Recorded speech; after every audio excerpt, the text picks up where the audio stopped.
The MacVoices Christmas Party covers an Apple Vision Pro award and some new challengers, App Store award winners, and more. This is MacVoices. MacVoices is brought to you by the 2024 MacVoices Holiday Gift Guide. Gift ideas to give and get from all your MacVoices friends. Hardware, coffee, bags, you never know what will be picked, but they're all great. Find our gift guide shows in the feeds, or visit the master list of gift guide picks in the blog section of the MacVoices website at macvoices.com. Welcome to MacVoices. This is the talk of the Apple community, and I'm Chuck Joyner. And folks, this is the MacVoices Live Holiday Party. Welcome. Woohoo. Happy holidays to everybody out there. As you can see, I decorated by changing the color of my lights, which is about the extent of the decorations in my home because that's just the way it is. But, you know, so be it. But on the other hand, well, no, that's not true. At least two of our panelists have done something special, it looks like, for the holidays. We'll get to that in a minute. We're going to introduce who's here, then we're going to just take off on a few topics and have a little fun tonight. We are also, later in the show, going to talk about the MacVoices and the MacVoices Live holiday schedule. So stay tuned for that because we don't want you to miss anything. We're going to change things up just a little bit, so stay tuned. Top left of my screen, Mr. David Ginsburg. David, happy holidays. Happy holidays to you. Happy holidays to everybody here. Great to be here. Good to have you. Looking very festive, one of the two guests who decided to decorate himself, Mr. Brian Flaningan-Arthurs. Brian, love the tie. Thank you so much. Happy holidays. Happy holidays. Now, did you wear that to school, or did you just put that on today for us? Both, actually. Yep. A little festive at work today, too. Okay, good. Marty Jencius is here, and he's looking festive in his own way. I've got my ugly tie on. Can't you tell? No. Yeah. You put on the emperor's tie. Yeah. Yeah, Eric, I did the same thing. We all leaned in like, what tie is he? Gotcha. Eric Bolden is here looking, I don't know, it looks kind of a dark and stormy night behind you, Eric. And is there a bird there? There are 8. There are 8. This is the Where's Waldo of bald eagles. So let's see. There is one there, and then there's one there, and there, and there, and there, and there, and there, and probably you have to zoom in to really see them, but they're there. Oh, that's very cool. 8 at once? That's impressive. Yeah. So yeah, it was along the Wisconsin River. It'd been a really, really, really cold week, and then all of a sudden it warmed up. So then it was really foggy. You couldn't really see anything, and they were just kind of hanging out. Very nice. Very nice. Hey, nothing says Christmas like 8 bald eagles. So, or like something ornaments on the tree. Yeah. They're good eating, too, by the way.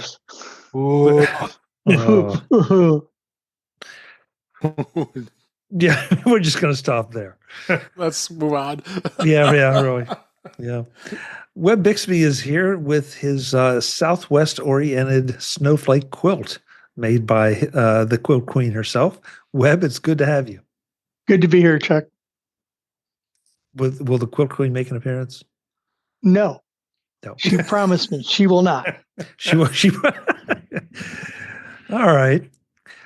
Speaking of appearances, I am so happy to see Brittany Smith join us for at least a little while at the holiday party. Britt, it's great to have you back. It's good to see you guys. I miss you so much. Well, and I can't stay very long, but yeah. Well, we know that you're under contract to a new employer. Who is outside Mama's office right now. Yeah. I'll mute. Last but not least, coming in under the wire, Mr. Jim Rea, who was struggling with his camera, but now he looks great. Jim, good to have you. Reboot. Hey, reboots solve all problems, right?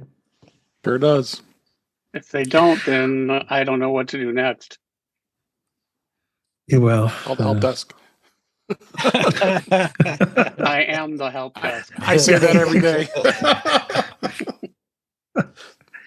Yeah, I was waiting for you to bring that up, Jim. It only seemed appropriate. Well, let's get going. We have several positive stories here tonight. One of which, Apple officially renews sci-fi drama Silo for 2 more seasons to close out the story. Not the season, but the story. So right now we're in season 2. That means we have season 3 and season 4 for the complete story arc that, as I understand it, was originally conceived. And this makes me happy for multiple reasons. First, it means that Silo is coming back this season and 2 more seasons. But more importantly, that at no point will there be a cliffhanger that doesn't get resolved, that the story, however it's going to end, will end in some kind of conclusive fashion. I wish more shows would do this. I wish more networks would allow it, and I wish more producers would figure out a way to do it, even if they do get canceled. Because there's few things worse than having something end and you're left hanging. Anybody else excited about this like I am? Okay. I got to start watching it. That's my Yeah, I got to watch it. Yeah. I've Okay. never watched it, so Okay. For a treat. Yeah, Yep. I think so. I think so. I wish have Jeff- not. I haven't started Sorry. watching season 2 yet. I'm kind of putting that off. I'm trying to get through the holiday point where I can start watching it. But when this news came out, I was really excited because it doesn't mean like I'm going to have to wonder whether I'm going to get the end of the whole story. And so often with seasonal ads, you don't know whether or not you're going to get the whole thing. And so whether it's good or bad in season 3 or 4, it doesn't matter. I get to hear the end of the story. Exactly. And, it seems like Apple's been doing this. Apple TV Plus has been doing this a couple times because of advanced commitments for Slow Horses. Now this for Silo. I'd love to see this be a trend that they start instead of just keeping everybody, including the fans, on edge from season to season to season as to, gee, do I want to invest my time in this? I feel like this is an incentive to dig in as opposed to, wonder and then have it either end or cancel, and then you have to start from the beginning. Yeah. Or waiting 10 years and then they decide to do a reunion show, to find out what happened with everybody. As they do on regular commercial television. They just live season by season and you don't get the full arc of what happens with people. So that's very cool. Yeah. Oh, I agree. Brian? Yeah, I was going to say, to piggyback on Marty's comments, in addition, it's nice to have, where you mentioned the arc would be over, what they were expecting to write for the story. Because all too often, so many shows, they'll just keep going, and then the ratings will drop a little bit. And then sometimes people will come and go from the show. And some of even the main stars who it doesn't even make any sense. It's not even the same show anymore. So it's nice to have. That's a really interesting point especially the part about the stars come and go. Look, I know it's TV, right? It's not reality. So things happen, people get better offers or careers shift. And so that's fine. But at least the writers usually can try to write around it in some way that continues the main story arc. So I'm extremely happy about it. And I know Jim was kind enough to put in a note that I guess season 2 of Bad Monkey now has been announced. It's a show that I haven't started on yet. So once again, must watch. Is it a must watch? Yes. Absolutely. It's a great show. Okay. So what I don't know, I have no idea about this. Did Bad Monkey season 1 end and then they renewed it, or was this renewed before the end? Yep. Okay. All right. Britt, any thoughts on Silo? I have no thoughts on almost any TV show that's come out this year.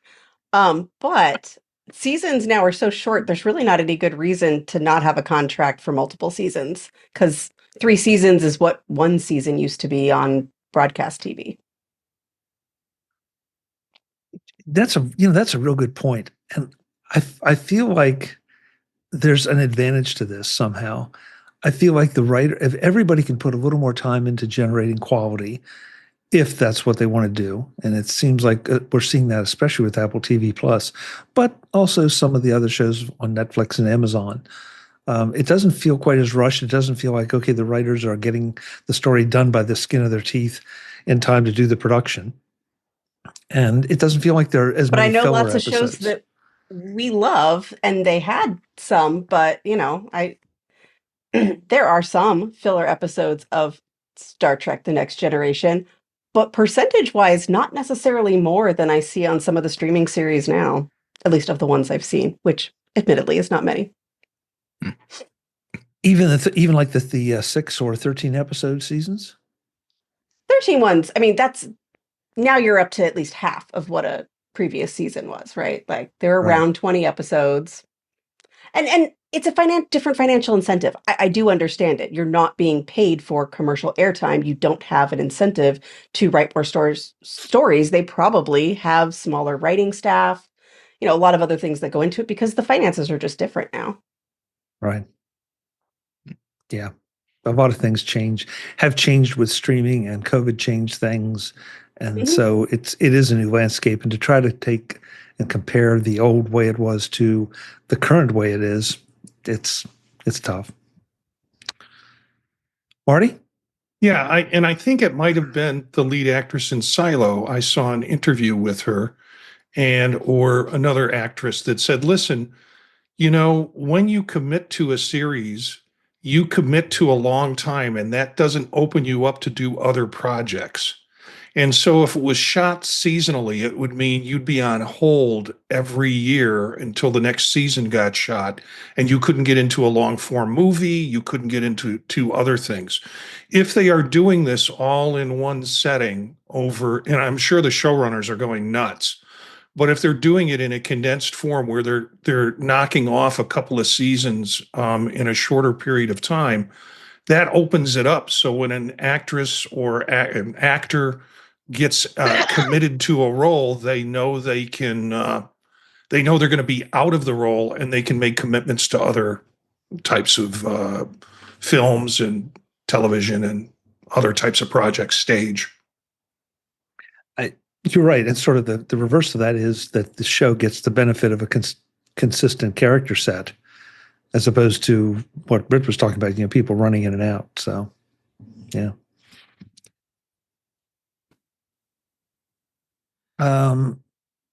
So Britt, I'm ready to go to the next topic. You're welcome to stick around. I know you have to go. I gotta get going. It's really good to Okay. see you guys, everybody out Yeah. there. I'll do what I can to be back in the new year. Okay, sounds good. Christmas. Merry Christmas, Happy New Year, Happy Holidays, all that stuff to you and the whole You too. family. Yeah, Take thanks care. so much. Bye. That was a nice, fun little guest appearance. Yeah. Okay, so for all of you who are traveling during the holidays, United and Air Canada can now use Apple AirTags to track lost luggage. We talked about this a little bit ago when United refused to acknowledge that they insisted using their own system, and the story was of a gentleman who never got his luggage back, even though he could see it, I guess, until the AirTag died, moving around and leaving the airport and then never to be seen again. So, and apparently, if I remember correctly, just today, as we record this, Delta announced that they're going to be doing this very soon. So it's not too little too late. It just feels like it was late, and it's nice to see. Nothing? Everybody's my major airport is a United hub. So this is good news for me. I'm just waiting for Delta. That's supposed to be coming soon too. Yeah. I did see, I think it said there, after the publication of this article, Delta joined the United and Air Canada. So it looks like Delta's part of it now too. Yeah, and I Even think they said like a bunch, like Southwest and several others are in process. They aren't formally announcing, but so it may be worth mentioning though that with all the nasty things that are said about Apple AirTags and tracking, that they're the only tracker that these organizations are Yep. agreeing to implement, with no disrespect intended to any of the competitors. But so is it because it's the best? Is it because it's the biggest? Is it because it's the most popular? You can check any 1, 2, or 3 of those that you like. All right, so this one is going to generate some conversation. Oh, Marty, security? That's an interesting Well, comment. I was wondering about that in the case of AirTags, because the way the system is set up, that and I'm uncertain about other AirTags like Tile and the other kinds of competitors that are being used, or how much they're being used. But maybe the idea that it's part of the Apple ecosystem, so it's really kind of something that you can share within your security and within your arrangement, and then the airlines can use it, but really not gain access to anything else, or you don't have to open things up. Marty, it's an interesting distinction that I think we maybe miss, that with AirTags, we're kind of in control of the tracking. We don't have to depend on the airlines to do the tracking for us, and then maybe not do such a good job of it. Now we're doing it, and so they almost have to do it. Either that, or they have to recognize that we can track it and try to accommodate us more, or else they're going to get a lot more bad press, like they did a couple of weeks ago. So, good point. Craig in the chat room says, well, he put a $sign in. So, Craig, I'm not sure exactly what you mean by that, as far as, is that cost of the AirTag compared to competitors, or what does that mean? We'll get back to Craig when he responds. Meanwhile, I'm curious to see how you all react to I lost my chat, sorry. There we go. Apple Vision Pro has been named Innovation of the Year by Popular Science. And ask for a better publication to tell you about that. So, Dave, Marty, Eric, you're our Vision Pro owners. Oh, it's a great call. Yeah. Yeah, and I mean, not that I follow a lot of other kinds of, but what other tech would be in line for that? I mean, if you're going to give, yeah. But seriously, look at the device. Look at all they've crammed into it. Look at all the, technology that they've done with it. It is innovative, and it's probably going to be, it's going to push the industry in terms of what people are going to expect out of good VR, AR headsets. Let's talk about the price again, but still, it's really innovative in what it's done. I can't think of anything, and maybe Jim or Webb or other folks who are more broader into different types of technologies could say, yeah, well, this might have been a second option for them in terms of innovative device of the year. I was just a little bit surprised because it's Popular Science. So it's not necessarily limited to tech. There could be things out there that have been created that are innovative in massively other different spaces, and yet they came here. Now, AVP has a pretty high profile, but still, and Marty, I don't disagree with anything you said. So, I again, it didn't say product of the year; it said innovation of the year. But Brian, you brought up yeah. And Brian, you brought up an interesting point about the article. Yeah, it just mentioned, I saw at the very bottom, it did mention some of the other considerations, I guess. So they're the Aura Ring 4, Sony A9 III mirrorless camera, if I pronounce that right, the Boox Palma e-ink smartphone, and then LG Signature OLED TV. The OLED TVs, yeah, probably. I have no idea what a Boox e-ink smartphone phone is or was. The camera, okay, it's a camera. The Aura Smart Ring 4, I mean, obviously, since it's 4, has been around for a while. But it does seem to have gotten a lot more press this year.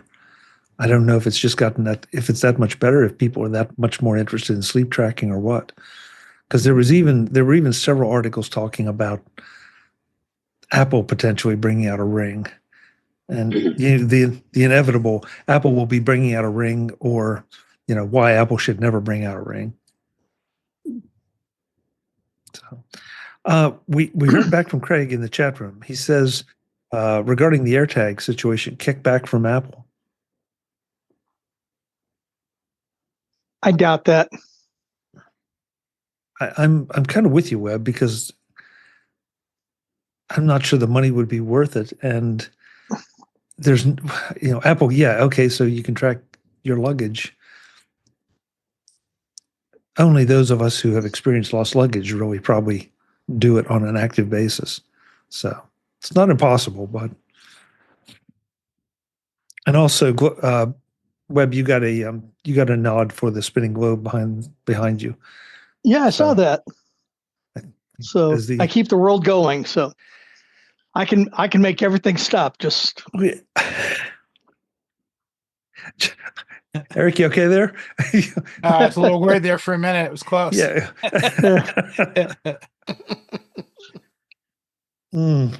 We knew you were powerful, Webb. We didn't know you had quite that. Just for what it's worth, just to add something, the Sony A9 as a camera, if you make your living taking pictures, professional photographer, the Sony A series cameras are pretty remarkable.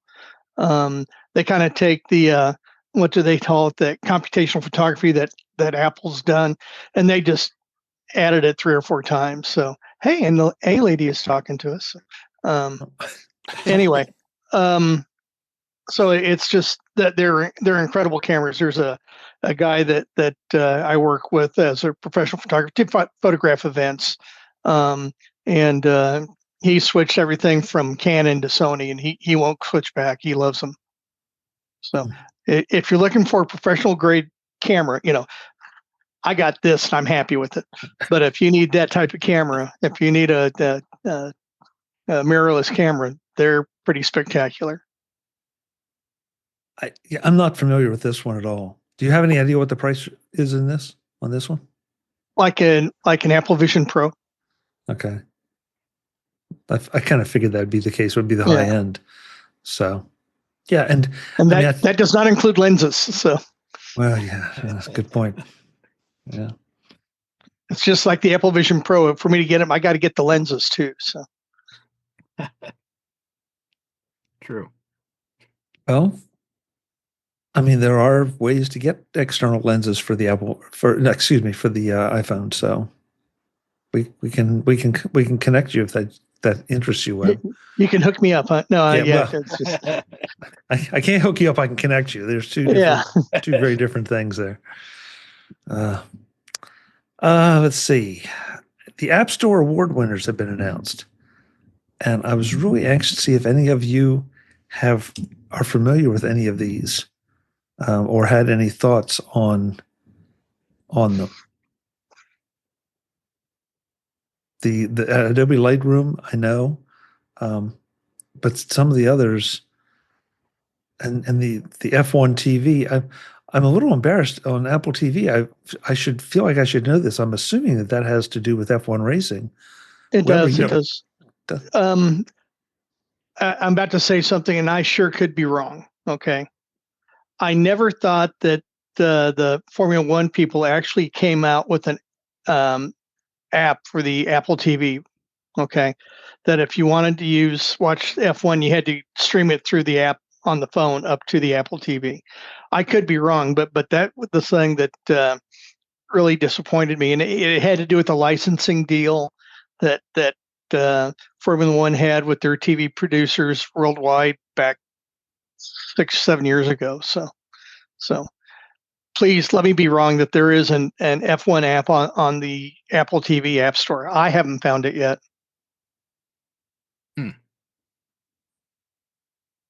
I don't know. I don't know if that's a tie-in. Again, I didn't bother to look it up because it really didn't interest me one way or another. So I felt like I just brought the whole thing down. I'm sorry. no.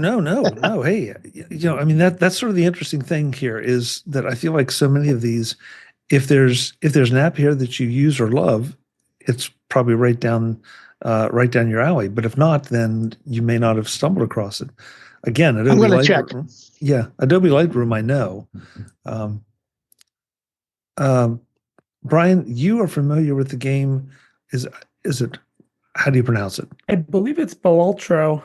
I don't know too much about it. I haven't played it myself, but I just know not only did it receive press for being the Apple Arcade Game of the Year, but it also was nominated for just overall Game of the Year at the Game Awards from last week.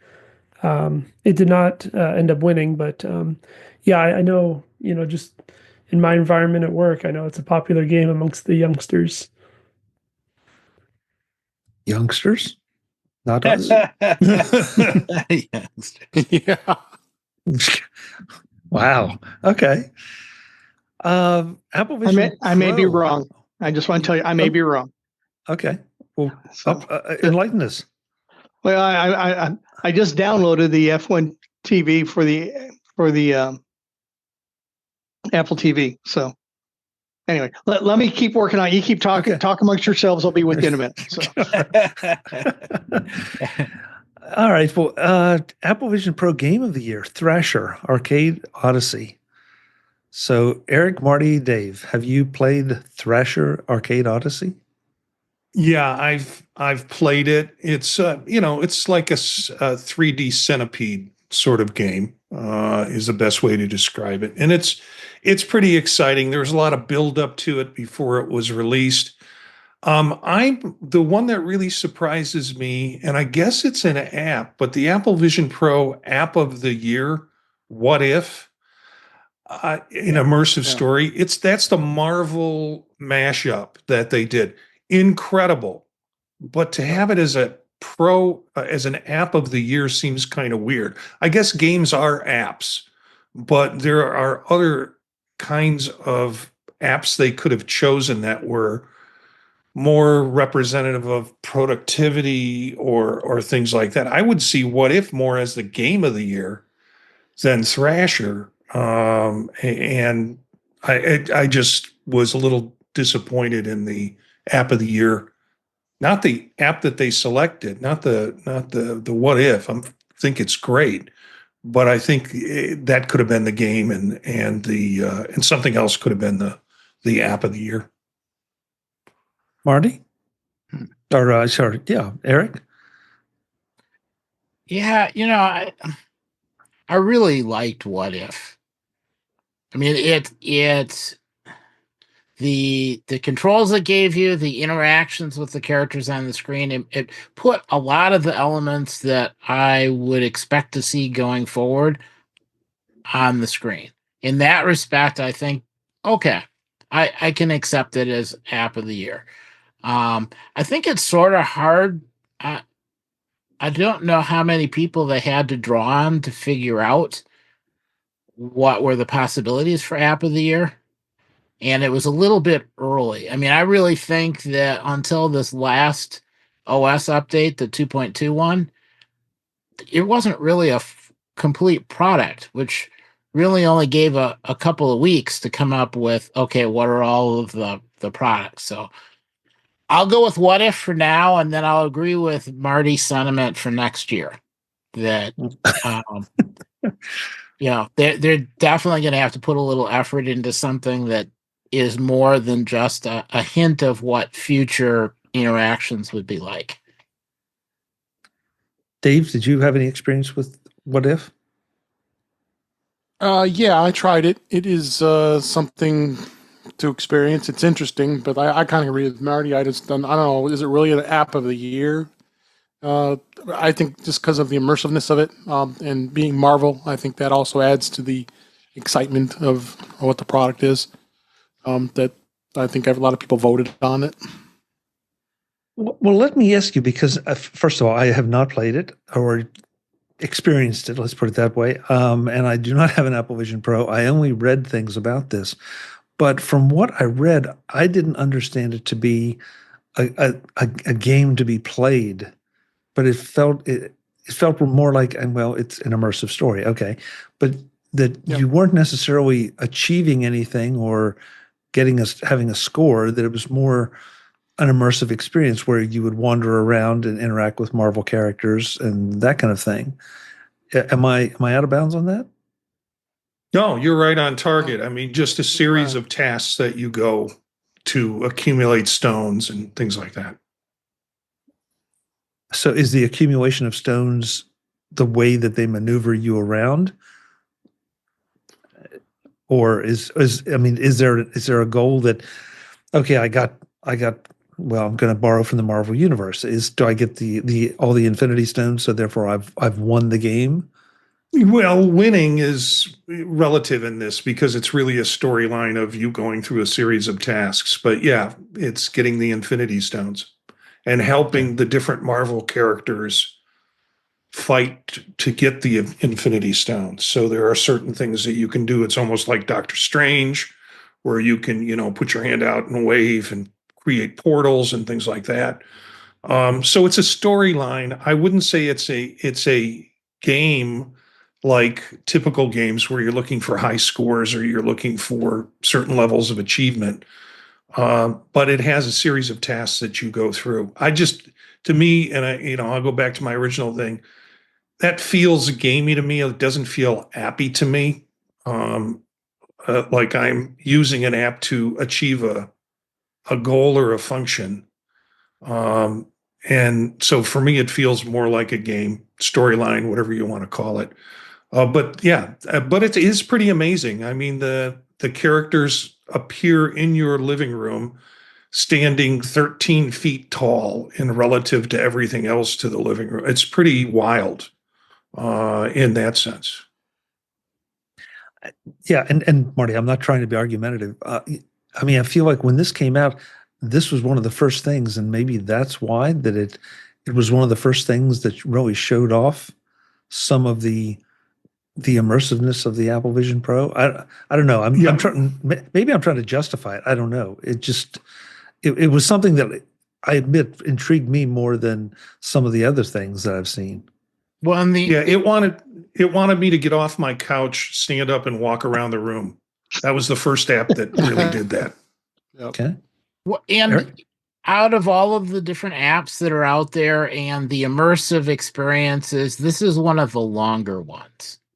The immersive stories or episodes or whatever are all like 12 minutes, 15 minutes. This could stretch a little longer. And it almost felt to me like this was the tutorial to learn all of the controls for a really nice game.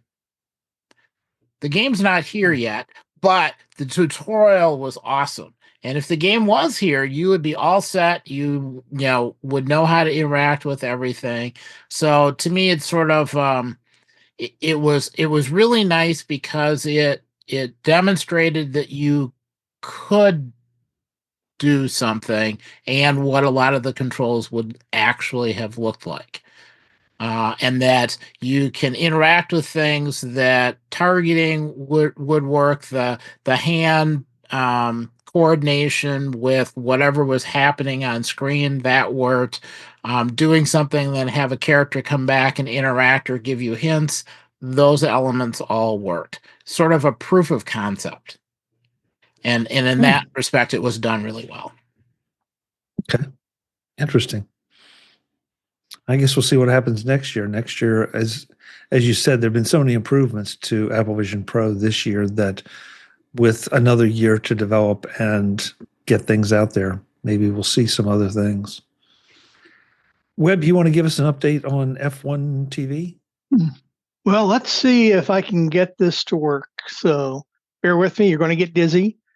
There you go. Okay. And welcome to Montreal.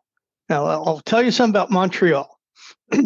The racetrack in Montreal is actually on an island. And as you can see, there are two islands on the screen right now. There's kind of the lower one and the top one. Answer this question for me. If you're going to build a subway system in Montreal, where do you put all the dirt that you dig out? You build an island. So, and that's what they did. So anyway, I've been to this racetrack several times. I've been to this race probably 10 times. But why I did not know that there's let me get you back over here to me. Why I did not know that there was an Apple TV F1 app. Either somebody didn't tell me or didn't read something right, or they just never published it. I'm going to blame Apple TV on this one. They should have told me. They got my number. They could call, so anyway. Well, so what is it? I mean, sorry, Webb, what does it do? I mean, you can watch the races live. Okay. You're picking up the world feed when you do that, which is the F1 production feed. And then there are different ones too. There's the British feed, which is Sky TV, and that's what ESPN, by the way, buys into. But every country has their own production rights, and they put on their own production. In fact, when there was a channel called Speed TV a few years ago, which was a Fox network, they never actually sent a crew to the races. They're taking the world feed. They had two guys sitting in Connecticut doing the commentary while they were watching the races on TV. So anyway, what I can do here, I can watch the races live. This is, like I said, this was a replay of the Canadian Grand Prix that was earlier in the summer. It's usually the week right before or right after Monaco, because I'm sure you've been there. But that's it. It just highlights of the races, and you can watch them live. You can watch replays. They'll do different specials, some special production about, a little show on a specific driver or whatever. So anyway, I'm F1 happy. Thank you. Okay. Webb, do you see this as another entry point for Apple TV Plus into a sport? Do you think am I overstating that, or it sure could be? This is a world event or a world sport, as opposed to the NFL is. Bear with me, is a United States sport. Major League Baseball is very localized. We're not much into the World League on the soccer side or the real world of football. And I could see the Apple's getting into that athletic thing. I wouldn't say that Apple's entry into Major League Baseball has been a raging success. And they also did the thing this year with Major League Soccer. I think that helped a little bit. But remember, Apple, Lionel Messi, the famous soccer player that plays in Miami for the U.S. Soccer League. Remember, Apple paid part of that contract so they could get people interested to watch him and Apple's investment in Major League Soccer. So anyway, he got hurt. It could be. Excuse me. And he got hurt. He was out. It's sports. It's sports. They get hurt. So, yeah. Well, they're not going to beat you. Yeah, and I mean, we're back to the discussion of Apple playing the long game. I mean, they sowed some seeds, and it may take a while for those to grow. And of course, they're battling the NFL for viewerships, but I have to say, I know a surprising number of people that are paying attention to soccer / non-American football more than I've ever heard before, and not just the kids in high school and that are playing themselves, but just people just generally interested that are now suddenly they're rooting for Man City and teams say, and sometimes I have to look and say, "Excuse me," and then I realize what they're talking about. And I've been in stores where there are Messi jerseys. The only reason I know who Messi is because of Apple TV Plus. So it's having an effect. It just may not be the tidal wave that they would like to see, but maybe a slow roll on that. All right, well, keep us up to date, Webb. So since we were on, it's raining in Montreal. I just oh, and now live from the Weather Channel, Web Bixby. So since we're talking about headsets, I really wanted to get the crew's take, and especially our three Vision Pro experts, on Google and Samsung's new headset that is allegedly going to take on Vision Pro. And I feel like I should say right away that it looks like the price point is going to be somewhere very similar to the Apple Vision Pro, at least as announced. So with that said, thoughts, comments, good, bad? The more the merrier. One either. Yeah. Welcome competition. It makes Apple work harder.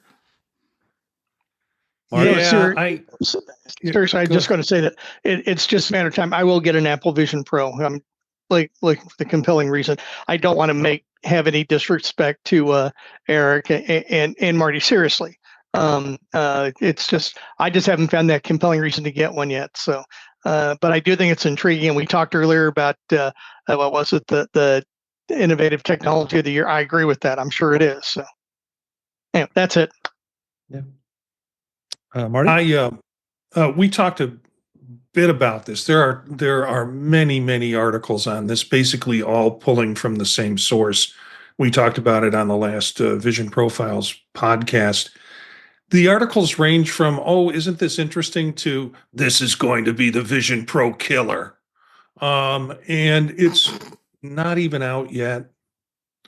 The prototype, if you look at the picture, it looks like it's got a Meta band on the back, one of the cage bands that you have on the back. It's got a bit of a light shield like Apple Vision Pro. And then, it's in 2 years, it's going to be a much thinner headset than what Apple Vision Pro is. Well, in 2 years, Apple Vision Pro will be a much thinner headset than what Apple Vision Pro is now. So they're gauging a future product's projection against what a current actually active product has, assuming the active product is not going to change by the time this thing comes out. So, cheers to the competition. I'm glad we have, because it will drive Apple to do things that they won't sit around on their laurels. But so much of this is, I think, a lot of the in these articles are the writers' projections. Everybody likes a good fight. I kind of get tired of it. I'd rather have the facts than the fight. But that's where media and journalism is right now. Let's create a fight.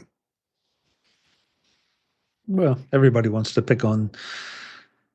It seems like everybody wants to pick on Apple right now, just for whatever reasons. Eric, does this anything you like about this? Because I have a question for all of you when we're finished here. But anything you saw that intrigued you, or do you just think it's going to be not worth your time? I mean, I probably won't bother with it, but for someone who is in the Google Android, environment, this would be a nice option. From the standpoint of content development and bringing out some more content, having a device like this, having any more additional devices up until we get glasses and whatever else comes out, just means there are more people to consume the content. There's more reason to produce the content. Jim sent me an article on a new camera shipping. It's a little pricey, but for producing content that can be consumed on an Vision Pro. You know, the more immersive content we have, the more immersive consumers we have, the better off everyone is going to be. Okay. Brian? Yeah, just to add on to that idea too. I think when you have that competition, it's gonna, bring out the best features. It's gonna help with the prices, but I also think it'll grow the market. Right now, I think it'll shift the different market share aspects, but the whole market itself will grow much bigger than what it is currently, which will, I think, in turn help benefit everybody. I think that's a good observation. So it's, I mean, we have projections of people it'll be cheaper than the Apple Vision Pro. Well, reaching way back, there were plenty of personal computers that were cheaper than what Apple was producing, but they drove people to the Apple products because most of the others were just toys, and they could only do so much with them. And so if you wanted to really get something done, you needed to step up your game. And that maybe this will fulfill some of that. But the question I want to ask, and I don't mean to continue to beat a dead horse, but what's the comfort level with Google being involved in this and potentially using this as one more way to get information, and we don't know anything about this, but it's going to be Google and Samsung. It's going to be running Android. We have plenty of evidence that Android is not nearly as security minded as the Apple products. Anybody thinking about taking that into consideration? I mean, you want choices. So some people don't care about the lack of some security. There are people out there that are willing to watch ads and sign up with real email addresses and their age and whatever else it takes to have something that's less expensive. And other people who want to avoid that. So I think just having the choice out there and the contrast is worth it. Okay. Sort of like iPhone and Android. Mm-hmm. Okay. Yeah, I think about this and think, well, if we're going to do this, podcast, and maybe I should start to look at some of the competition. I can't dip into it at a $3,500 price point because I know the rest of the ecosystem that's with it is not an ecosystem that I use. I've already tried that twice. I've tried it with a Pixel phone, and I've tried it with a Z Fold 6. And I get them. They're fun. It's entertaining, but I can't use them for any practical purposes because I'm not in that ecosystem. So, yeah. Okay. Brian? Yeah, almost the exact same point. I mean, when you have the aspects of the ecosystem, what other products, what other services that you're using within that ecosystem, sometimes there's some things that, obviously, you can use, Google's products on your iPhone, and you can, watch, Apple TV Plus is available on so many different aspects you can log into, but to get the full immersive experience, no pun intended, you want to make sure that you're in that same ecosystem. Now, one thing I would say is there's a better chance from Google, Samsung, Android that you would get a multi-user device, or a device where you would just click a button and say, oh, I use this profile or that profile or whatever. Unless we get multiple users on an iPad, I don't see that happening with the Apple Vision Pro, but a Google device having lots of different users on it, I think there's a more likely chance. Is that a desirable situation, Eric, to have multiple users, say a family, able to use a headset, whether it's this one or another, as opposed to having it be a little more of a solitary device? Now, I don't know, what is the current state of the Vision Pro? I know we've talked about it in the early stages where you could set up guest mode, but that was about it. And sometimes it even took a full reset. That's it. Is that still it? Yeah. And the only benefit now is you can do a guest mode where if it's always to the same person, they don't have to necessarily recalibrate everything each time. So it's a little bit faster and not quite, but it's not a full configured device. And I don't think that's going to change anytime soon. There's just too much privacy stuff, too much personal data to easily transfer. Now, that being said, I'll do a full wipe on my device, hand it to somebody, they'll do a restore and use it for a week and then hand it back to me. Okay, I can't not ask this question. If I can back up my Vision Pro, hand it to Dave and let him use it for a week, then bring it back, do that restore, am I having to jump through a bunch of security hoops, or does it just come right back like it never left me? It's like restoring a phone from your iCloud account. You have to reattach all the financial stuff. Okay. Which put in your cards sense. And everything. It's not horrible. It's enough that I wouldn't want to do it every day.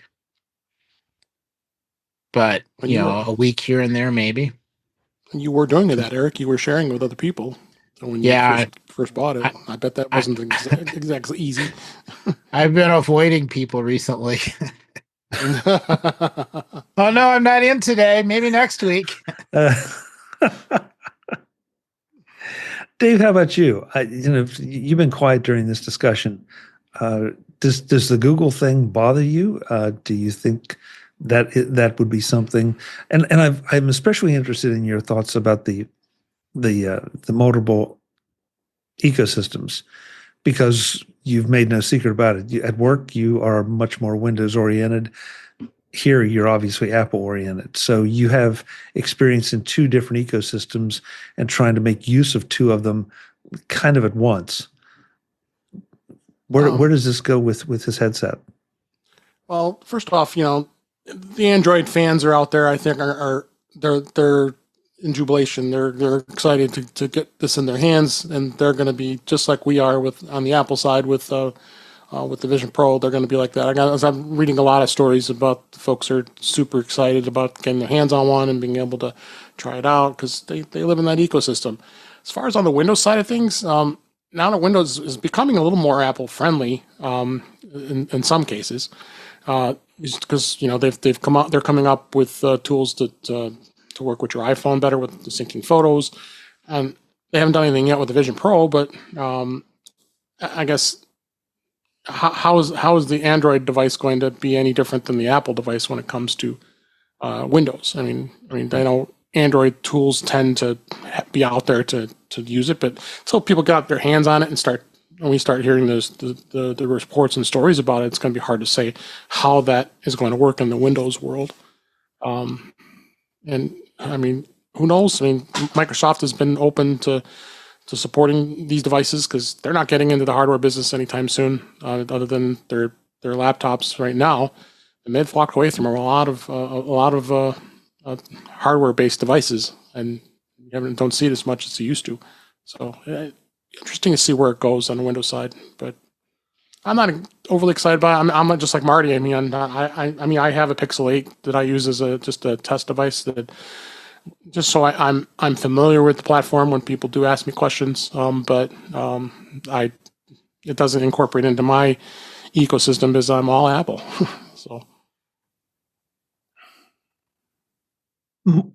to all three of you, does Microsoft have a presence right now in the Apple Vision Pro? I honestly don't know.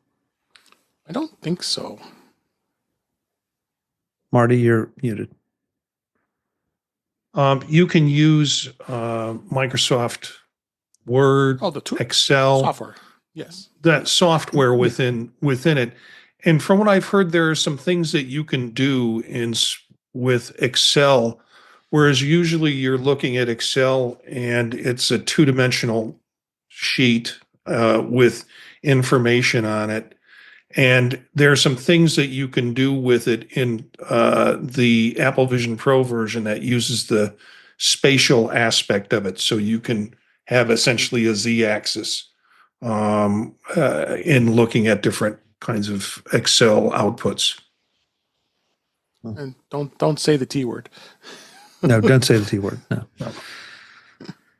All right. Well, it'll be interesting to see, I think, because right now it seems like we have three major players. CES is coming up in a few weeks. You know that there are going to be a good half dozen headset makers that are going to, with no disrespect intended, they're going to show something and you're never going to hear from them again. So we'll see what happens, because maybe somebody will rise from the clutter and actually do something really interesting and potentially affordable. We shall see. We look to you to seek out those vendors. To a point, David, but I know.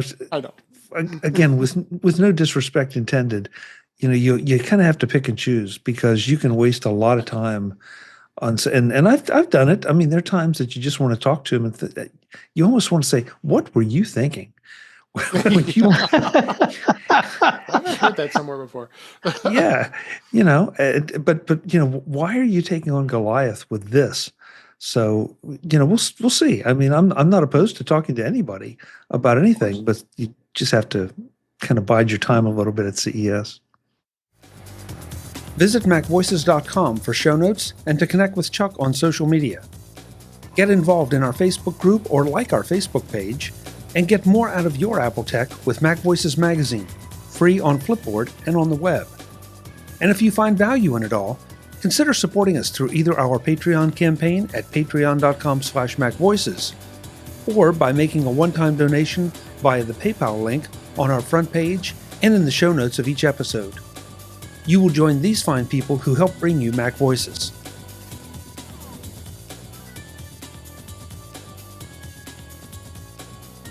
Advertising handled by Backbeat Media at backbeatmedia.com. Bandwidth provided by CashFly at cashfly.com.